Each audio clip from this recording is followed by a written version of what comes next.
We're looking at Revelation chapter 20 describes the aftermath of the tribulation. This is after the Battle of Armageddon. This is the Lord setting up His kingdom that lasts for 1,000 years. And as I was looking at these things again today and thinking about it, I thought about, as far as the world is concerned, that 1,000-year period is called, in the Old Testament, it's called a rest, and also in Hebrews chapter 4, it's called a rest, R-E-S-T, rest. It's like in the Old Testament, in the book of Psalms, whenever you come to that word Selah, it's a musical notation. It means, like, as far as music is concerned, there's a rest right there. But a lot of those passages that mention Selah are also millennial passages. So the millennium is it's like a rest for the earth. And I thought, what a sigh of relief the millennium is going to feel like after 6,000 years of human nonsense, of war, bloodshed, and everything that's gone on through all of history from the time that Adam sinned to finally, after 6,000 years of man just messing things up, the Lord Jesus Christ is going to set up a righteous government. And I happened to be looking at a few things today online. Somebody had called me that I haven't spoken to in 35 years, and I just out of the blue. I didn't recognize the number. I don't normally answer them, and he's a believer, and we got to talking, and he asked me, what do you think about what's going on in the Middle East right now? Well, that starts another 45-minute conversation about that. And we started talking about a couple of things that got me thinking and made me look back at some things. And he wanted to know specifically, he said, do you think that whatever's going on right now in Syria, in Aleppo, has any, significance? Is this, fitting into prophecy or anything like that? And I said, I don't know. I don't even know where Aleppo is. I don't know anything about Aleppo, I had to admit. So after we hung up, I went and looked up some things about what's going on in Aleppo, and to my embarrassment, I guess I really wasn't paying very close attention, because Aleppo is right now, it's in the news right now because Russia and Iran came to Assad's, they're allies with Syria, with the government of Assad, against the, ISIS or Nusra or whatever the groups are in Syria that have been fighting Assad. And of course, some Arab Muslim countries came in on the side of those rebel groups, and Russia and Iran came in on the side of Assad. And but they said today, what I looked at is Aleppo was leveled. If you Google pictures of Aleppo, this is a city of almost 2.5 million. Now, if you think about that, we don't have too many cities in our country that are more than 2.5 million. Houston is 2.5 million. The next one above that is Chicago at 2.7 million. The one right below Houston would be Philadelphia, which is almost 2 million. So you're talking about a city the size of Philadelphia, Houston, almost the size of Chicago. Leveled. It's uninhabitable. And the people that are in it have to be evacuated because there's no way for every building in the city is a pile of rubble. I mean, you think about that devastation on that scale here in America.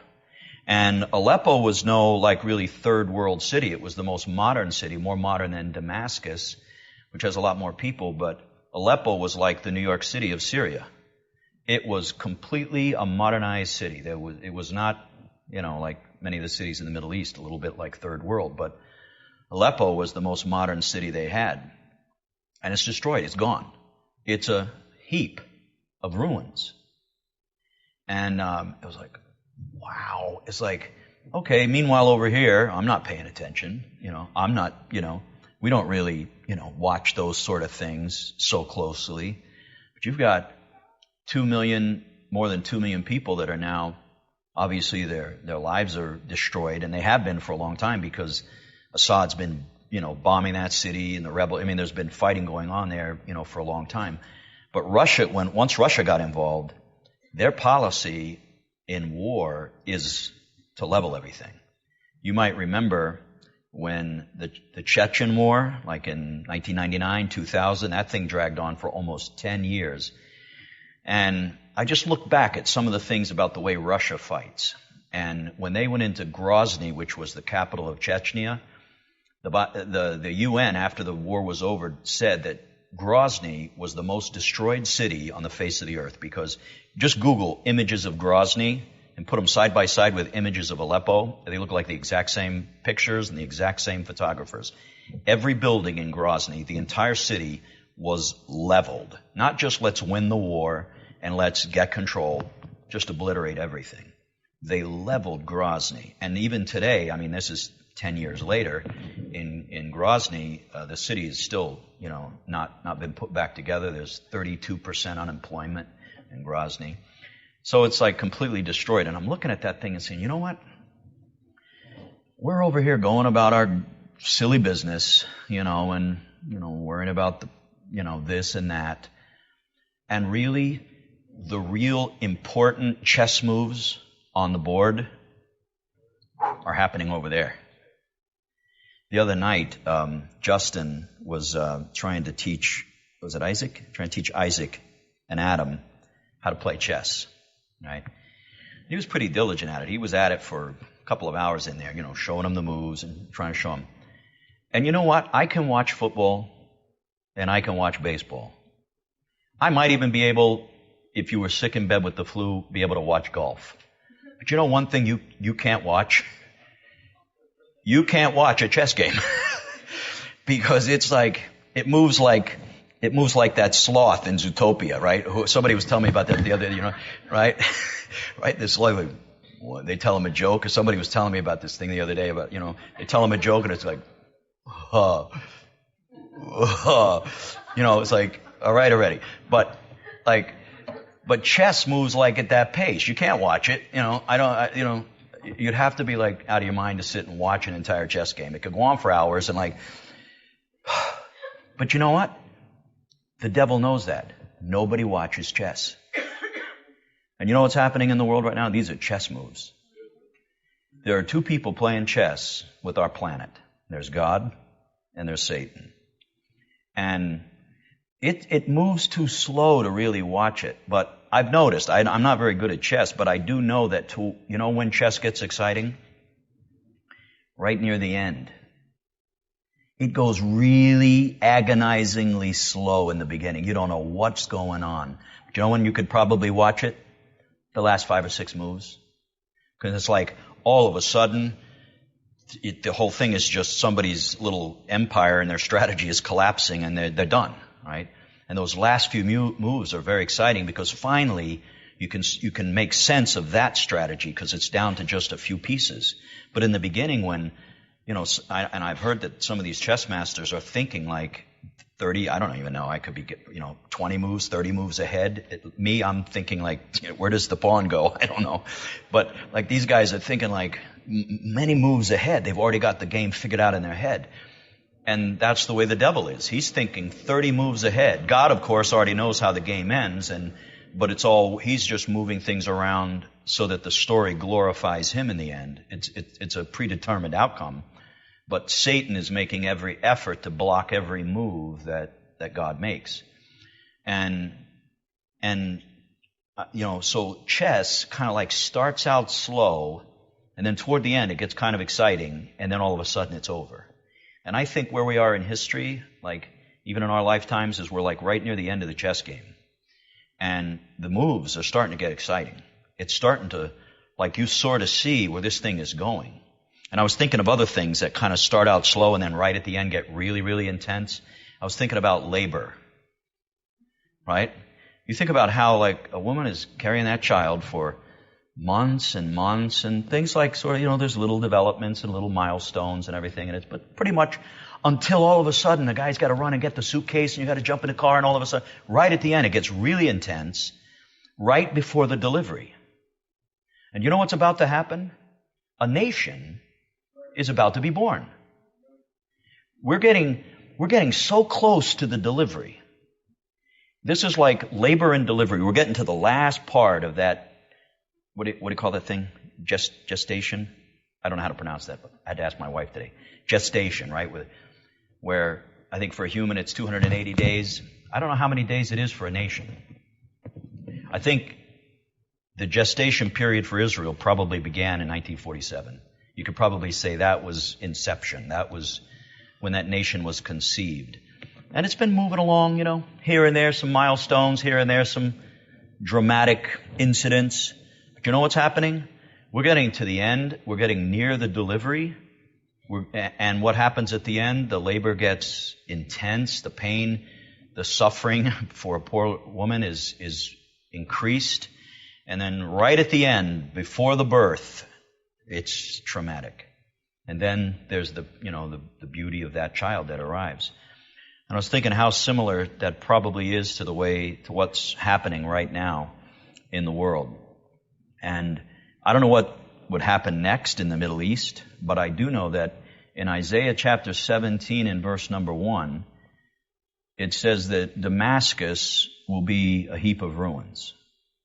Now Damascus is a much bigger city than Aleppo, and from the very beginning, Damascus was always a target, of these groups in Syria.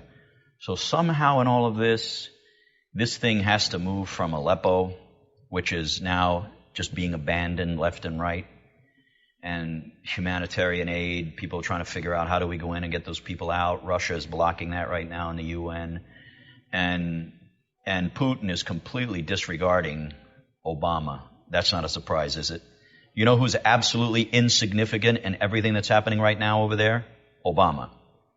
Putin is absolutely ignoring everything that our UN ambassador, because when all of this happened and they just, it was clear they were just obliterating Aleppo, and our UN ambassador was called all of them, Syria and Iran and Russia, addressed their ambassadors at the UN and said, are you all a bunch of liars? I think they just laughed and went out for coffee. They didn't even pay any attention to it.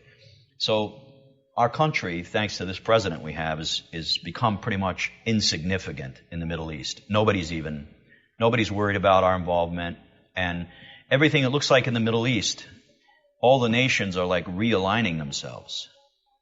And we're sort of out of the equation, it looks like. I watched an interview today with Benjamin Netanyahu. He was being interviewed by, I think it was 60 Minutes. Me personally, I think the guy's one of the most brilliant men on the face of the earth. I mean, wish he was an American citizen. I'd vote for him for president. Washington, D.C., and the difference is so stark. America's founding document promises life, liberty, and the pursuit of happiness. Iran's founding document pledges death, tyranny, and the pursuit of jihad. But anyway, but he was being interviewed on 60 Minutes and concerning the aftermath of the Iran deal, where all of that. And I forget the lady's name that was interviewing him. Leslie Stahl, I think is her name, something like that. Anyway, she was interviewing him, and she was asking him, once Trump is president, do you feel your relationship with the United States would be a lot better? He says, yes, he's a friend of mine, and, we see eye to eye on many issues, and I know he's a friend of Israel. And then she said, well, do you attribute some of the problems that, between Obama and you, was it personality? Was it, your personality and his personality, Obama's just, conflicted? He goes, no, not at all. It's got nothing to do with personalities. I like the guy as a man, but I have to stand up for what's right for our country. I have to defend my country, and this Iran deal was absolutely, dangerous for our country. And so that's why he came to the States and made that speech in Congress and all that stuff. She said, well, what's happened since then? He says, it's the strangest thing. He said, ever since that deal, our relationship with many of these Muslim countries has gotten better. He said our relationship with countries that were once sworn to our destruction has gotten much better. And then he said, it's the old adage, the enemy of my enemy is my friend. And so because of the threat of Iran, Israel has now made a peace treaty with Egypt, with Jordan, and not with Saudi Arabia. He wouldn't comment on that, but he said things are much better between them and Saudi Arabia, because Saudi is Sunni mostly, and Iran is Shiite, and all that sort of stuff. So, but it's interesting, when was that deal? That's like less than a year ago, right? So in the last year, alliances in the Middle East are already being shifted around, and people are being realigned. He even said that he's made some friendly gestures toward the Soviet Union. Right after Russia put troops in Syria, he said he went to Russia, met with Putin, and just told him, neither one of us want war, but I'm just letting you know now that if Syria attacks Israel, we're gonna engage. We're gonna put a stop to it. And Leslie Stahl said, "You mean you would attack Russia? You would?" He said, "Well, I just said, it should be avoided at all costs." And Putin agreed. But it's interesting, while we're concerned about the nonsense over here, do you know what? There are things being moved around in the Middle East that are absolutely moving us closer to checkmate, where the pieces are falling into place, and God is doing things that if we're paying any attention, we should be just reminded on a daily basis. We need to keep ourselves right with God. We need to keep our focus on the things of God. We need to just be ready, because I think the things that we're reading about more and more, every once in a while I get wrapped up in this or that, and I've been kind of wrapped up in the French translation for the last few weeks, but then every once in a while a phone call or a conversation just jolts you back to wow, we are living in the craziest of times. To me, this is the greatest time for a Bible believer to be alive. I mean, you imagine to be in that generation of Christians that actually get to hear that trumpet sound and to see Jesus Christ descend from heaven and catch you up in the air and gather us up together. I mean, I really honestly believe beyond any shadow of a doubt that this is that generation. And I think that we ought to be, it ought to be reflected in the way we do everything, live our lives, spend our money, everything we do. There should be a reflection that we're sensible enough to realize what's going on in the world around us right now. We know what's happening, and it should influence our decisions. Anyway, okay, so with that in mind, it made me think about what a relief the millennium is going to be. What a relief to this world, because as things get crazier and crazier and crazier, and you and I haven't seen crazy, we can read about it in the tribulation, but we haven't seen it. No one's seen anything like this yet. But this world is going to see it and experience crazy, unbelievable times that look to us like something out of the special effects of a movie. All the things that are going to happen in the tribulation. I mean, the rapture of the church is almost too hard to believe, right? I mean, it's almost fantastical. Really? Yeah, really.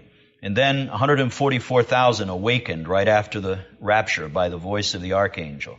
And then you and I caught up into heaven, getting our first taste of eternity. Wrap your brain around that for a second. Your first taste, your first glimpse, your first breath of air that isn't earthly. I mean, in eternity. I think that's on the near horizon. The day of Christ for you and I. But then think about what the earth is about to experience. Really, for them, it's going to be their first taste of hell. It isn't hell, but it's going to be the closest thing before they die that they'll ever experience like hell. It looks like in Revelation chapter 12 that Satan and his angels are cast down to the earth, which makes perfect sense because they were in the days of Noah. And it says, as it was in the days of Noah, even so shall it be in the days of the coming of the Son of Man. And in the days of Noah, before that flood, angels came down to earth, mingled among men, mingled their seed with the seed of mankind. And that's what it looks like happens again according to Genesis 6 and according to Daniel chapter 2. Because in the time of that latter end of that kingdom that Nebuchadnezzar saw, it says, and they shall mingle their seed with the seed of men. And that's future. So that sounds like the days of Noah to me. So it means in the tribulation, you've got angels, which Revelation 12 says they're cast out of the heavens. Satan and his angels fought with Michael and his angels, and they're cast down to the earth, confined, in other words, to the earth. And no more access to the second heaven, confined to this earth, walking around on this earth. And I'm assuming, according to Daniel chapter 2, mingling themselves among mankind and mixing that seed with the seed of man. It's going to be a really strange and horrible time on this earth. I was talking to a brother the other day. We were doing discipleship, and we were just talking about, like, trying to really wrap our brains around some of the things that are really coming. And he was talking about, I forget what got us on the subject, actually, now that I'm thinking about it, but somehow we ended up on the thought that in the tribulation, what would be so different about the way the devil works compared to the way he works now? I mean, he's the same devil, it's the same, right? Aren't we just experiencing the same kind of evil, and, it's the same tactics, it's the same person, it's the same evil being. What would be, so aren't we enduring that kind of a thing too? But there's a certain amount of restraint right now that the devil has.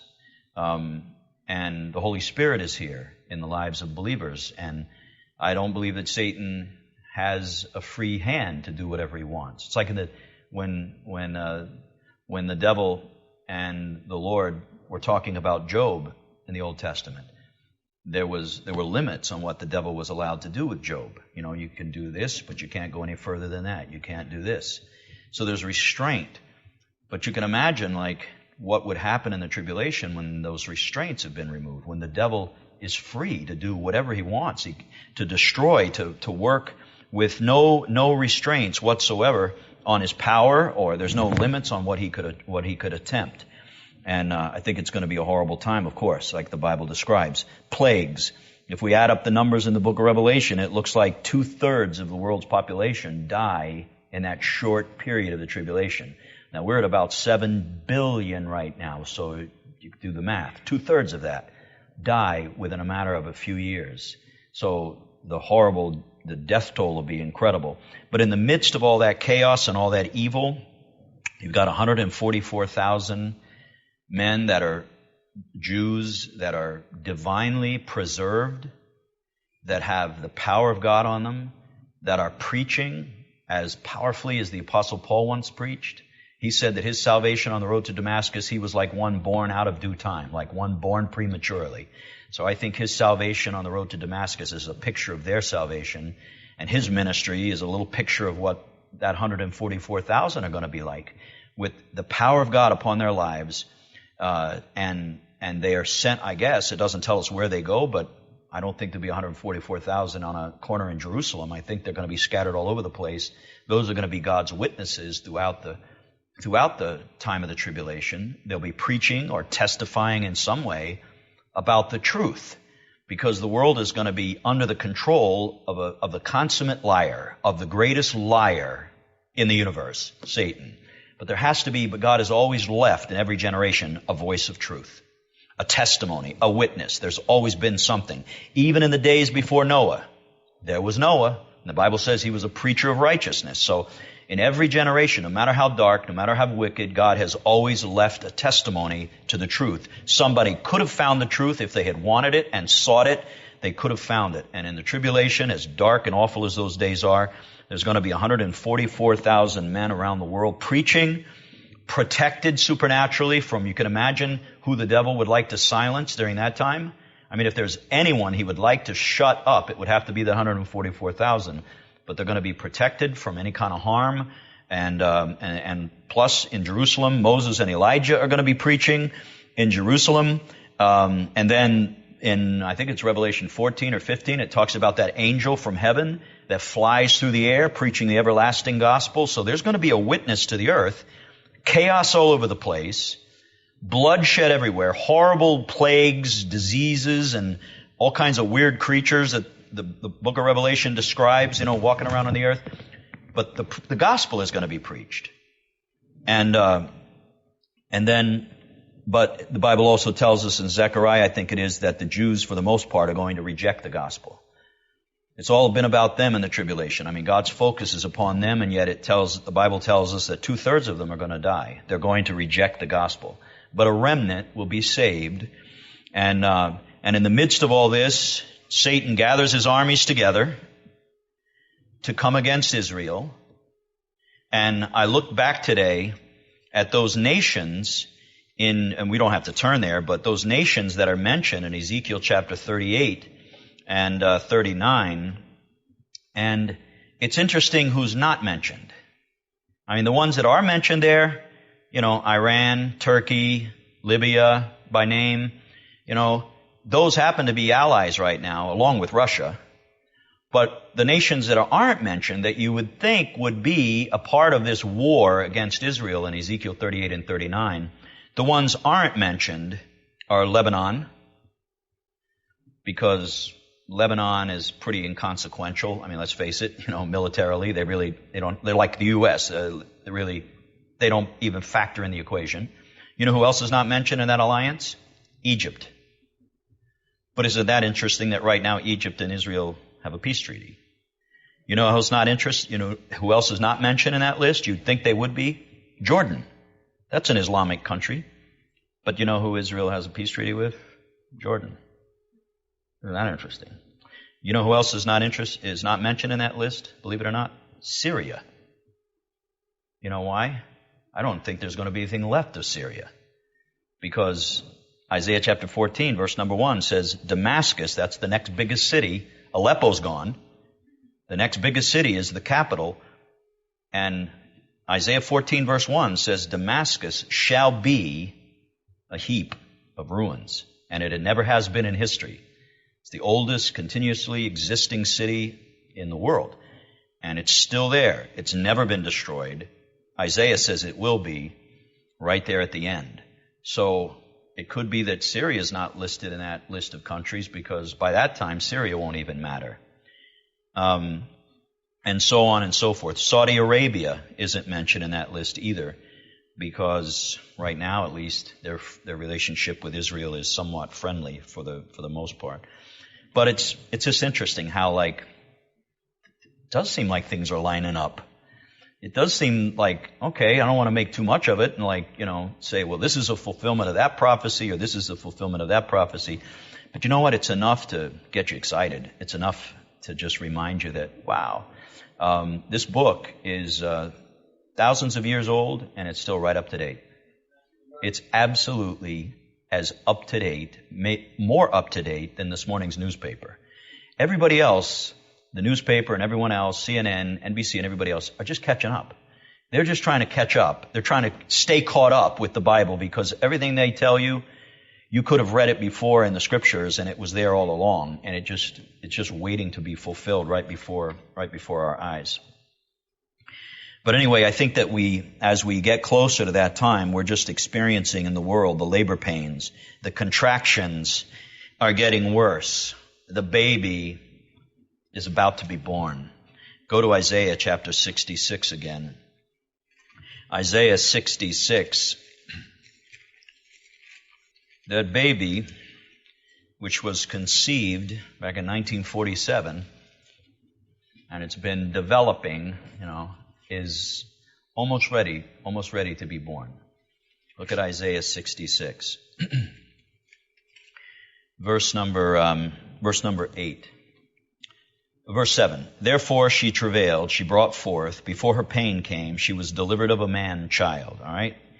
And we looked at that, I think, a couple of weeks ago, and that certainly would be speaking about Israel having given birth to the Messiah, right? Because before her pain came, because after the Lord was born, after the Lord Jesus was born, you remember what happened to the nation of Israel, right? After his birth, one generation later, exactly 70 years later, which is the length of a generation in the Bible, Jerusalem was leveled, Israel was destroyed, the Jews were scattered.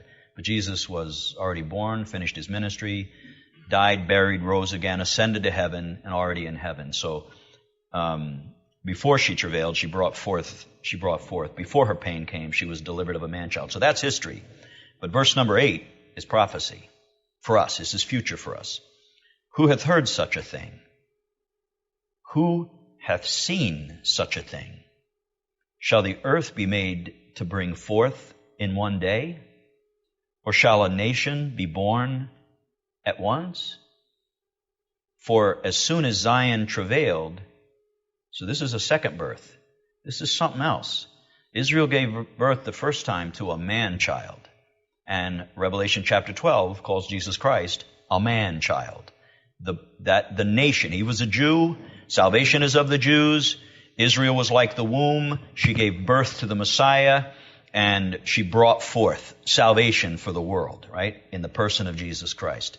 And then because she rejected his doctrine and rejected him, she suffered the pain of her own destruction. But now in verse number 8 is not a man-child, not a singular one, but plural, children. So this is the rebirth of the nation of Israel in verse number 8. It says, and it happens suddenly, it happens at once, like a birth. 8 or 9, whatever it is, 9 months, 280 days of all that discomfort, increasingly uncomfortable and close to the end, even worse, and all of that I can only imagine. I can only read about it and hear about it, but I can't imagine anything like that. But then at the end, it becomes exceedingly difficult right there at the end. And then it says, as soon as Zion travailed, she brought forth her children. And then verse 9, shall I bring to the birth and not cause to bring forth? In other words, the Lord did all of this, preparing everything. The nation is conceived, everything that God has done to bring all of history to this point. And then at the very end, is the Lord going to fail? Not at all. Israel will be reborn. Israel will be saved. And it happens at that moment, right at the end of the tribulation, when all the armies of the world are coming down upon her and gathered there in the valley of Megiddo, and I was looking at a map again today, which is if Russia and Iran came in through Syria, that would be the most logical route for them to come. They'd have to come over the Golan Heights. They share a border with Syria. Just come down the Jordan River, and you're right into where the Jordan Valley and the Megiddo Valley meet. They intersect right there. And any armies coming in from the Mediterranean would come in that way too. And Russia and Iran, if they're coming in, would come in that way. It would be quite an intersection of armies right there. And the Bible tells us that that's exactly where Jesus Christ, coming from heaven, meets the armies of the world. And from heaven, from the sky, I think he deals with the whole thing by that two-edged sword that goes out of his mouth. Go back to the book of Micah. I'm keeping an eye on the clock here. We got 5 minutes. Micah. Look at Micah chapter 5. As always, this gets read a lot this time of the year, right? Bethlehem of Ephratah. But the Lord did not have Christmas in mind when he put this verse in the Bible. All right, Micah chapter 5. Verse 2. But thou, Bethlehem, Ephratah, though thou be little among the thousands of Judah, yet out of thee shall he come forth unto me, that is to be ruler in Israel, whose goings forth have been from of old, from everlasting. Now we know who that's talking about. And when Micah wrote this, obviously this was before the birth of Jesus Christ, and this is a prophecy speaking about the birth of Jesus Christ, right? But then if you just skip down a few verses in verse number 5, it's this same man that verse 2 is talking about, verse 5, this man shall be the peace when the Assyrian shall come into our land. Now, after Jesus was born, or let's say when Jesus was born, the Assyrian nation had been long dead. They had fallen to Babylon, and then Babylon had fallen to the Persians, and the Persians had fallen to the Greeks, and then the Greeks had fallen to the Romans. So the Assyrian Empire is at least 5 world kingdoms back from the birth of Jesus Christ. And how is it that the man spoken of in verse 2, which we know is Jesus Christ, is going to deliver Israel from the Assyrians? It's almost like, now I got to buy breakfast for everybody. I didn't shut that off.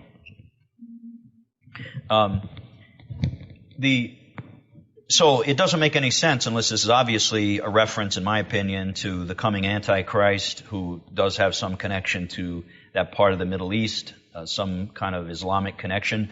But it says, and this man, speaking of Christ, shall be the peace when the Assyrian shall come into our land. And when he shall tread in our palaces, then shall we raise against him 7 shepherds and 8 principal men. But go back with me to verse 2, because normally we just skip real quick over verse 3 and 4 and get right to 5. But look at the very next verse. Therefore will he, has to mean God, give them up, the nation of Israel, give them up, which he did. They had an opportunity to hear the gospel. They rejected it. What did God do with his own nation? He gave them up. Until the time that she which travaileth hath brought forth. And you know what happens? Israel, from the time of her rejection of Jesus Christ, from those last few days of the tribulation, she's just lived in blindness and darkness. And the Lord, in a sense, has given her up because he turned his attention to, thank the Lord for his mercy, he turned his attention to the Gentiles. All right? But what happens? He's given her up until the time that she brings forth. It says, then the remnant of his brethren shall return. Well, there's going to be a remnant at the end of the tribulation.